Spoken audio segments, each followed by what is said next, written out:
Hey guys, another vlog. I'm doing a little bit of wiring here, or trying to figure it out anyway. Trying to wire up the display that I blew up and get it to work the way I want it to work. So the way I got it now is as soon as you plug the battery in, the light will come on, the backlight will come on, and obviously the DC inverter will work. The solid state relay will cut the power to the controller until you turn it on from up here. So what I did is the leads going down the wire from this display that usually would send data TX and RX from the chip to the controller down there. I removed them from the board and I basically rewired them into the negative and positive with a 5 volts out for the USB. So when you turn it on from here, you get 5 volts good, which it's not working. Okay, let's try this again. As I was saying, I had a loose connection on the alligator clip. When you basically turn it on up here, you get power good on the solid state and should have throttle. Whoa, yep, there's throttle. And then you can basically shut it off from there too. And there'll be nothing. So it's doing exactly what I want it to do. It would be nice if it had other features, but the soft start is nice to have. I'm just going to quickly throw it back together. Okay, she's back together. I'm just going to make sure it works properly. One thing I wanted to note is this is not actually water sealed. There's no seal on it. So if this is on your scooter and you get caught in the rain and you can't figure out why this has an issue with communicating with your controller, is because it's probably gotten wet inside. They're not made to last. I will be potting mine, obviously, but basically I'm just using the screen as a power good light. I could probably put a logo or something in there. But you hold it, it turns on, and I get power good on the soft start, so we're ready to go. That doesn't get much better than that. No sparks. Power good. Power good. It's all good. Okay, moving on. Well, that does it for the wiring. All the battery cables are all thick stove wire all the way to the soft start. I got the DC and DC inverter is fused. These ones here got to be tied up.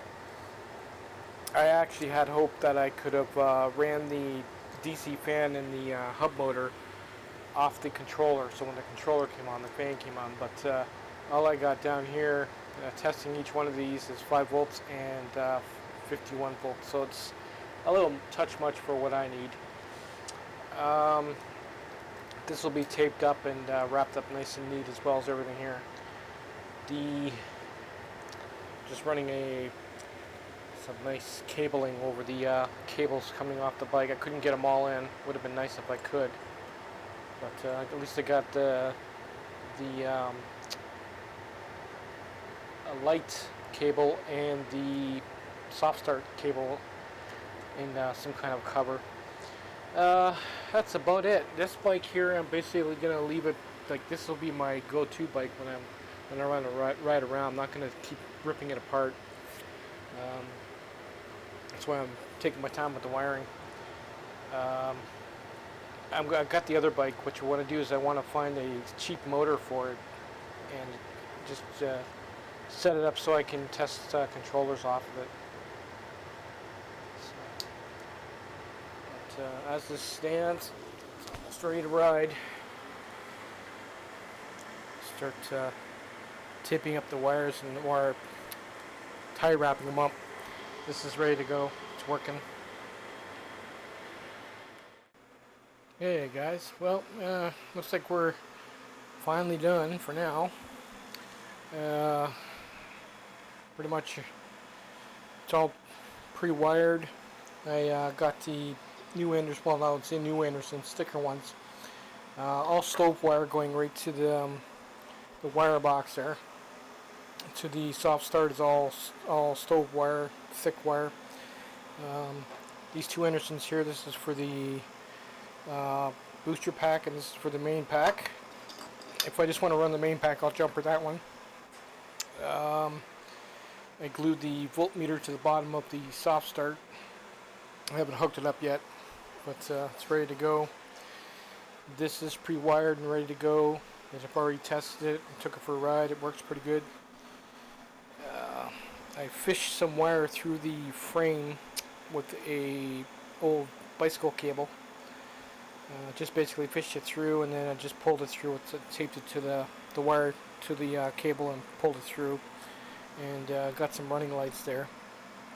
I still got to add a brake light. I'll probably mount it underneath here. It's just 3 LED, red LED brake light. I got to get rid of the crank. We'll get an aluminum one. I want to do something about this gooseneck. I'm probably going to lose this and put a riser on it, and then I'm going to clamp another gooseneck to it that's compatible with these bars. As it stands, it's a little sketchy, so I want to get rid of that. That's about it.